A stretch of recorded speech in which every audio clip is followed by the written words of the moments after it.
Hey guys, welcome back. Robert Frazier here with Sterling Trials Take a Kid Fishing. I just want to go over this real quick for you. I posted all the pictures of the baits, the fish.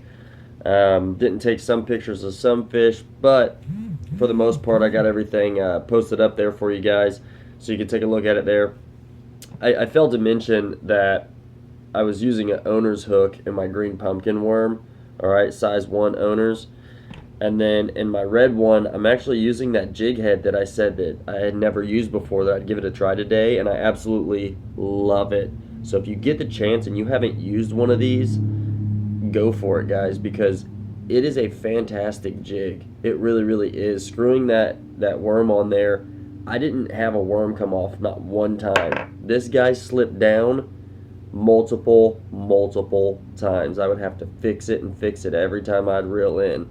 And you want your eye all the way down in that worm whenever you're throwing it Texas rigged or anything like that, in which I was throwing it Texas rigged, and it would just slide down. This guy never came off at all. I love it. I'm going to buy a lot more of them. So there's that. And then my skirted jigs, I labeled what they were, guys. I labeled everything about these. If you have any other questions, feel free to let me know.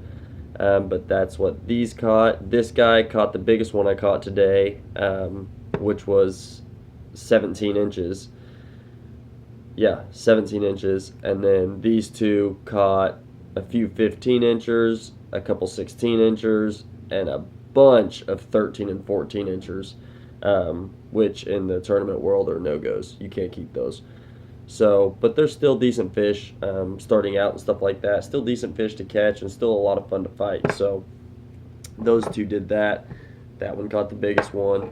Then this guy with the shaky head here, I caught a 12-inch on it and maybe one 15 or 16-inch on it. And that's about it. But I probably won't throw this kind of setup again. I didn't like it a whole lot, and this shaky head was getting me hung up like nobody's business. So, overall, great day, good day, guys. But that's what they're biting. As far as fishing them, I was fishing it all on the bottom. This guy right here, I'd fish off the bottom a little bit and just kind of keep him swimming, keep his tail making some action the whole time. But other than that, I was keeping him on the bottom, flicking them off the bottom, letting them sink, flicking them off again, letting them sink back down. That's how they stand up on the bottom, by the way. They're going to sit like that on the bottom. Every time you flick them up, they come up and they go back down. And they sit just like that. And then that fish comes in and he'll just suck that thing up, and you can fill and pick it up, set the hook.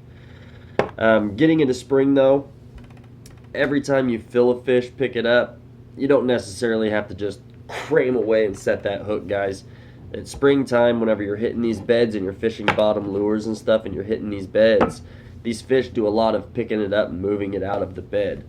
They're protecting their nesting area. The males are protecting their nesting area for the females. And so the whole time, a lot of the time, 9 times out of 10, what they're doing is you got this guy sitting in the bed, they're coming up and they're picking this thing up and they're just moving it out of the bed almost every time. You can get them hooked like that though.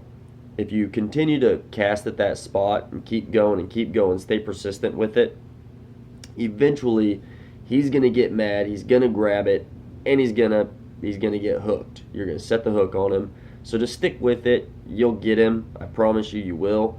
And then the best thing about that is once you do get him, put him in your live well for a second, or put him on a safe stringer or something to keep him away from that bed for a second. A lot of people don't agree with that, but that's the best way to get the bigger one, which is the female. I keep him away from that bed, and then I cast into that bed again and again and again and again and again until that female hits it, because I guarantee you that female is 1 to 2 times bigger than that male.